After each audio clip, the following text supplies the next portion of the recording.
किस्मत ने जैसे उसकी सांसें छीन ली थीं, गले में बंधी मोटी रस्सी ने उसे बुरी तरह जकड़ रखा था। तभी एक लड़के की नजर उस छोटे से पिल्ले पर पड़ी जो सड़क के किनारे बेसुध पड़ा था। वह एक छोड़ा हुआ टेढ़ी ब्रीड का कुत्ता था जो दर्द और घुटन से बेहाल था। उसकी गर्दन में बंधी मोटी रस्सी ने उसे लगभग मरने की कगार पर पहुंचा दिया था। लड़के ने देर किए बिना उसकी रस्सी खोली। उस समय पिल्ला लगभग बेहोश हो चुका था और लड़के का दिल बेचैनी से धड़क उठा। उसने बिना समय गंवाए उसकी जान बचाने की कोशिश शुरू कर दी। उसने पिल्ले की धड़कनों को महसूस किया। वो बेहद धीमी थी, लेकिन अभी भी उम्मीद बाकी थी। लड़का तुरंत ऑक्सीजन सिलेंडर लेकर आया और नरमी से मास्क पिल्ले के मुंह पर लगाया। जैसे जैसे ऑक्सीजन की बूंदें उसके अंदर जाती रहीं, लड़के की आंखों में उम्मीद की चमक बढ़ती गई। पर उसे पता था सिर्फ ऑक्सीजन से काम नहीं चलेगा। उसने पिल्ले को धीरे धीरे ऊर्जा देना भी शुरू किया। एक एक सेकंड बीतता जा रहा था और लड़का उसकी हर हरकत पर ध्यान दे रहा था। पिल्ले की हालत थोड़ी स्थिर तो हुई, पर वह अभी भी होश में नहीं आया। लड़के का दिल बेचैन था। उसके माथे से पसीना टपक टपक कर उसके कपड़े भिगो रहा था। उसे पता था ये वक्त बहुत कीमती है, एक भी पल की देर उसकी जान ले सकती है। लड़के ने पिल्ले को होश में लाने के लिए हल्के से थपथपाना शुरू किया। उसका नाम पुकारा और हर तरीका अपनाया जिससे वो आंखें खोल दे। शायद ऊपर वाले ने उसकी दुआ सुन ली। कुछ देर बाद पिल्ले ने अपनी आंखें धीरे धीरे खोली।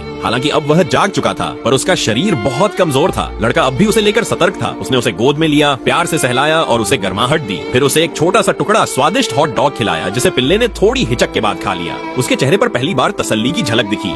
लड़के ने उसे अपने घर ले जाने का फैसला किया। घर पहुंचकर उसने उसके लिए एक नरम गर्म बिस्तर तैयार किया जिसमें वह आराम से सो सके। प्यार और देखभाल से पिल्ला धीरे धीरे पहले जैसा चंचल और मजबूत होता गया।